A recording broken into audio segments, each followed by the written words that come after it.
Starting with the name of Allah Almighty, who is the master of the day of judgment, and a bundle of Durud Islam and beloved Prophet Muhammad sallallahu alaihi wasallam. Dear students, exercise 8.2, question number 7 of math class 9 federal board.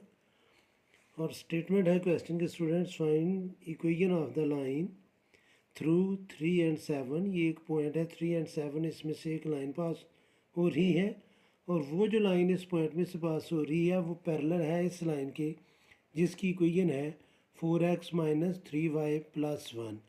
तो हमने वो line की equation find करनी है. तो सबसे पहले students हम इसकी स्लोप फाइंड करेंगे. ये जो पैरेलल लाइन हमें गिवन है यानी कि स्लोप होगी इसकी m2 में उसे नेम दे देता हूँ. स्लोप जो होती है अगर स्टैंडर्ड फॉर्म में इक्वेशन लिखी हुई है तो उसका फार्मूला होता है -a/b. ए एक्स का कोएफिशिएंट होता है और बी वाई का कोएफिशिएंट होता है.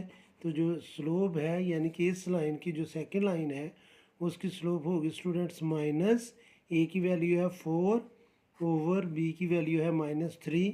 तो ये माइनस और ये माइनस मल्टीप्लाई करके कैंसिल हो जाएंगे या ये दोनों कैंसिल होंगे और हमारी जो स्लोप है m2 वो आ जाएगी 4/3.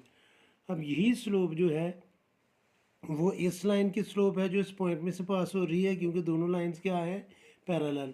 तो m1 यानी कि जो स्लोप हमारी लाइन की है वो इक्वल होगी m2 के as the lines are parallel. So the slope will be 4/5 और पॉइंट हमें ऑलरेडी गिवन है.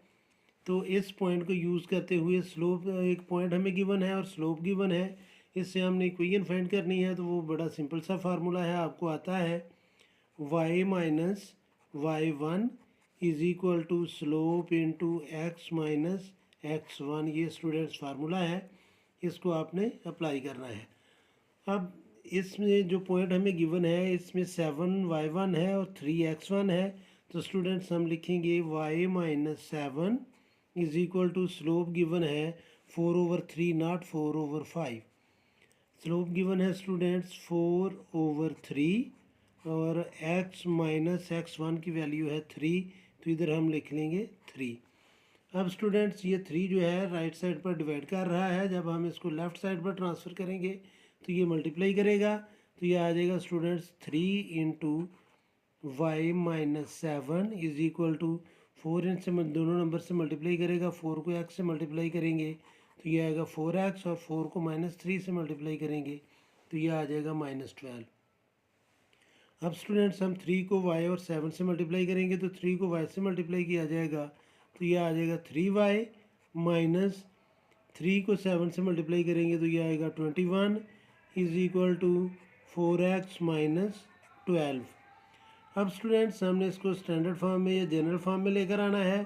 तो चूँकि 4x प्लस है तो इसलिए मैं 3y और 21 को राइट साइड पर ट्रांसफ़र कर लूँगा और लेफ़्ट साइड पर बाकी बचेगा 0 इज इक्वल टू 4x को हम पहले ही लिखेंगे 4x और ये 3y राइट साइड पर जाकर होगी स्टूडेंट्स माइनस और आगे ये -12 ऑलरेडी इधर था और ये 21 जो है ये राइट साइड पर जाकर होगा प्लस. तो अब हम इसको सिंप्लीफाई कर लेते हैं. तो 0 is equal to 4x minus 3y और -12 + 21 मीन्स +9. तो ये स्टूडेंट्स हमारी रिक्वायर्ड इक्वेशन है. अब मैं सॉल्व करूँगा students question number 8. Question number 8 में जो चीज़ हमें गिवन है question number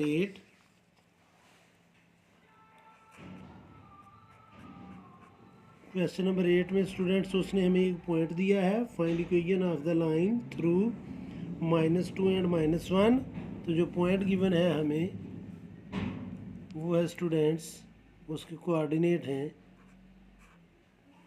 P is -2 and -1 और at perpendicular to the line जो हमें एक लाइन गिवन है उसका परपेंडिकुलर है x - 2y.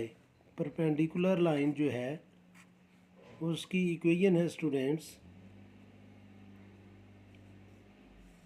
x - 2y is equal to 0. हम इसकी स्लोप फाइंड करेंगे जिसका नाम हम रखेंगे m2 तो स्लोप का फार्मूला होता है स्टूडेंट्स -a/b। तो m2 हमारे पास आ जाएगी, माइनस ए की वैल्यू 1 है और b -2 है, तो ये माइनस और ये माइनस कैंसिल होंगे।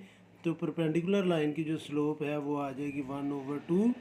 तो जब लाइन परपेंडिकुलर हो तो उस वक्त जो स्लोप होती है स्टूडेंट्स वो नेगेटिव रेसिप्रोकल होता है। तो m1 जो है वो होगा -1/m2। m2 की वैल्यू 1/2 है, तो जो डिनोमिनेटर में डिनोमिनेटर आएगा वो न्यूमिनेटर बन जाएगा। तो m1 आ जाएगा स्टूडेंट्स -1/1/2 और ये 2 न्यूमिनेटर बन जाएगा। तो m1 हमारे पास आ जाएगा स्टूडेंट्स -2। ये हमारी ओरिजिनल लाइन जिसमें जो इस पॉइंट में से पास हो रही है उसकी स्लोप हमारे पास आ गई है -2 और पॉइंट ये है। तो स्टूडेंट्स इक्वेशन का जो होता है, अगर एक पॉइंट और स्लोप दी हो तो उसका जो इक्वेशन का फार्मूला है वो है y - y1 is equal to slope into x - x1।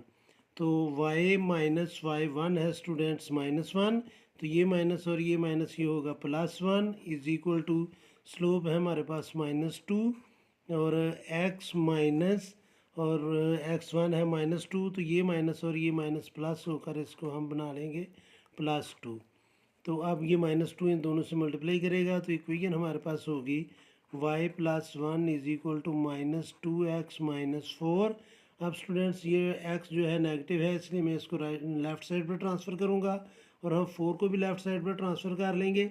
तो ये 2x माइनस है, लेफ़्ट साइड पर आकर ये होगा प्लस।